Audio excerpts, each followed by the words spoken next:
Hi guys, I wanted to come on because I first of all wanted to show you this necklace from Melinda Maria Jewelry. This is from her Better Than Diamonds collection. It's her tennis necklace. I'll link it in the description box below, but this is the gold with white diamondettes. Also comes in silver with white diamondettes, but I'm obsessed with it. I'm wearing it today with this like dressier top, but I think it can be dressed up or down. Like honestly, like you could throw on workout clothes and put this on and it would look so good. Okay, well, with that being said, I wanted to get into the video today. So the video is about oneness. So I wanted to speak about this because I had quite a little bit of a revelation about it the other day, and I just wanted to share kind of my insights and like summarize for you a little bit. So the other day I saw an advertisement for a virtual reality headset, and I was thinking like, oh gosh, like how awful. Like I was just looking into the future going, people are going to be so discontented with their, actual reality, right? Like the real world,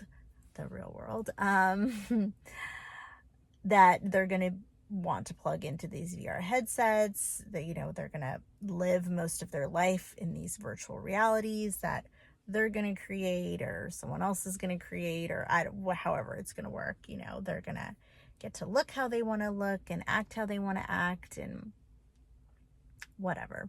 So I was really fully thinking, Matrix, like eventually, like we're just going to be like these brains that are plugged in, that are like consumers. And I mean, we already are that to some extent, but I was just really, going very far in my mind with it. So I'm like, ugh, gross. But anyway,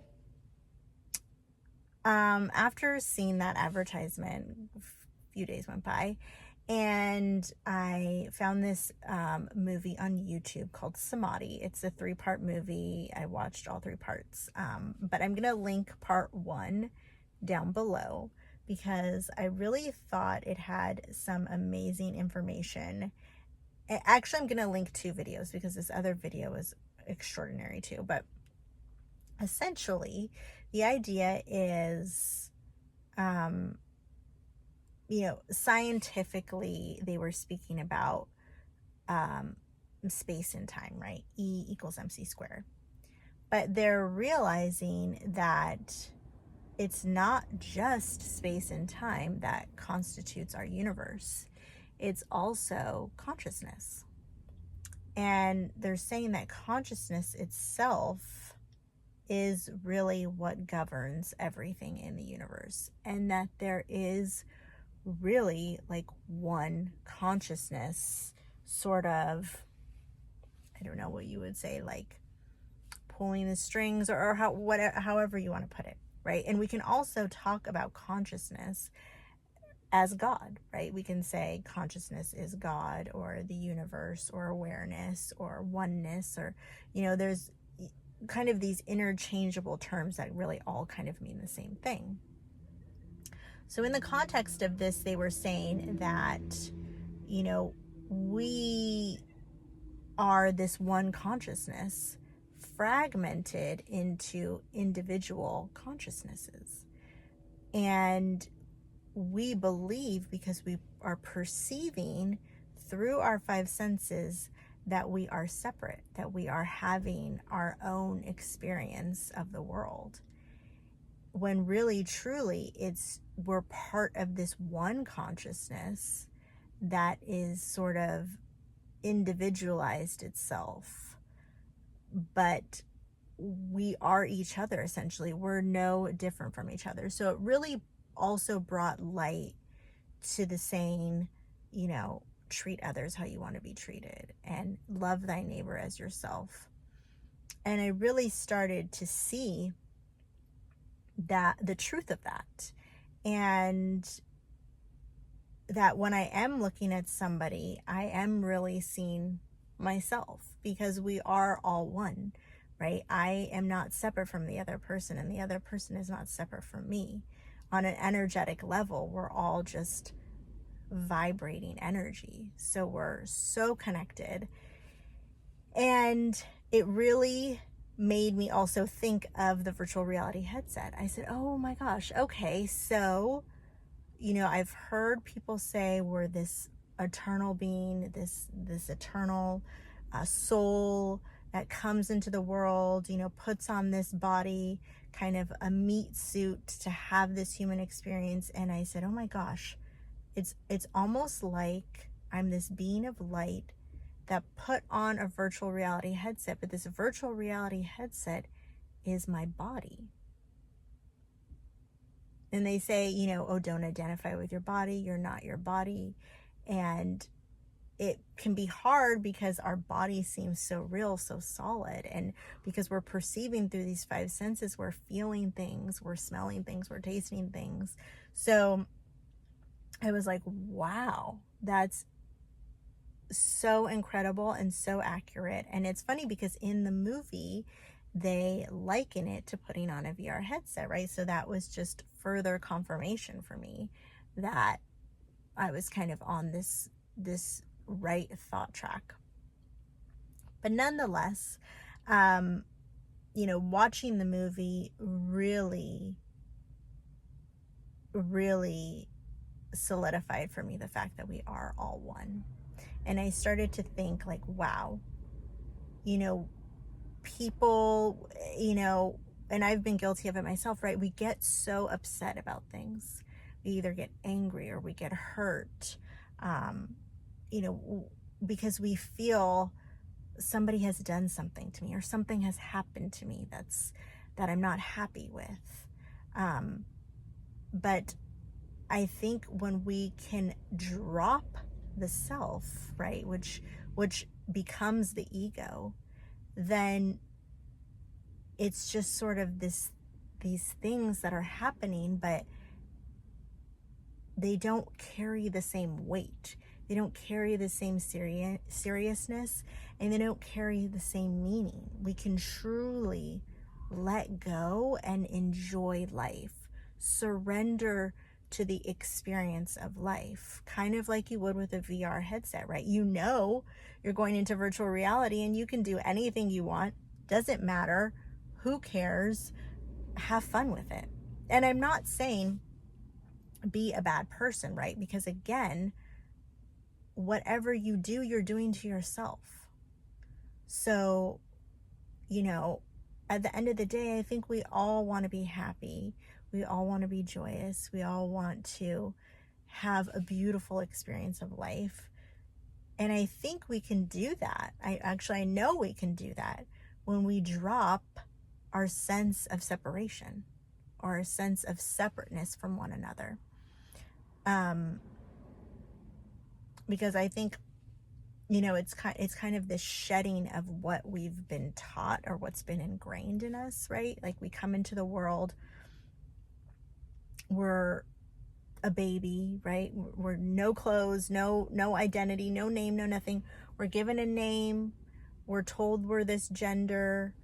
Then we start to perceive things through our five senses. We gain memories and we gain experiences. And I think there is sort of a building of the ego in that. And that has to happen, at least, right? So we can function in the world. But at some point, there needs to be like a deconstruction of that ego. There needs to be a death of that ego. We need to die before we die, truly, in order to live. And there's so many metaphors for that, right? There's so many interpretations of great saints and sages that have come who have died and then they were reborn.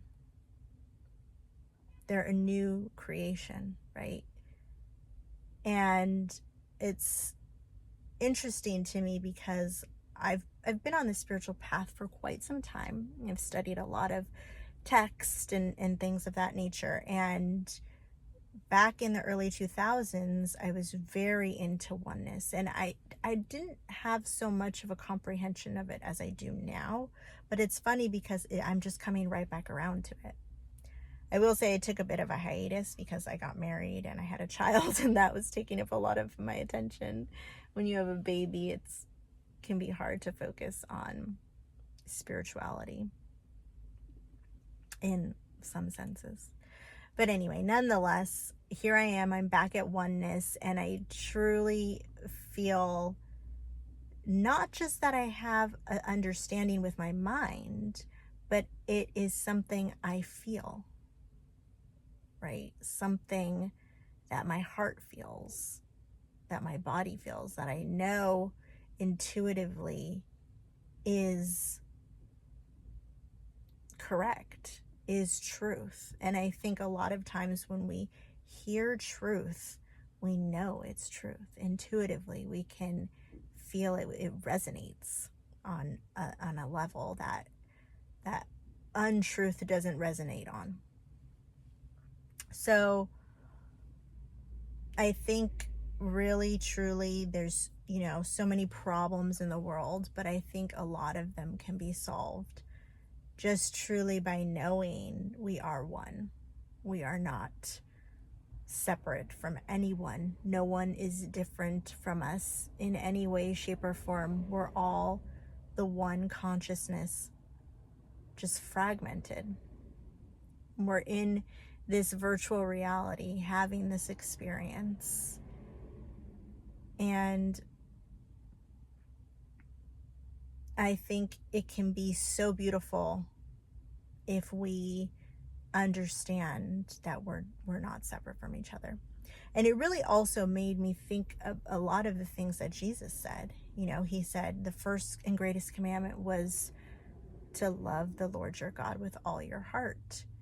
And if you love the Lord your God with all your heart, you love everything and everyone, because everything and everyone is that consciousness, is that God. And then his second commandment was love your neighbor as thyself, which goes right along with oneness. And then he said a lot, the Father and I are one. The Father and I are one. It is not me who does the work, but the Father through me. And I truly believe he knew this Father, this consciousness. He knew it was him. He knew it was manifest in him. In the Bible it says we're made in the image of God. So, there's other spiritual texts, obviously, that point to these truths too. I just have a special relationship with Christ, and I love the Bible. But I think we as a world need to embrace oneness now more than ever. I think it will put an end to war. I think it'll put an end to a lot of the problems we face, poverty, racism, even disease and illness. Because I think disease and illness really come from holding on to negative emotion. And we're only harboring and holding on to negative emotion if we feel there is something, a small I, to hurt and harm.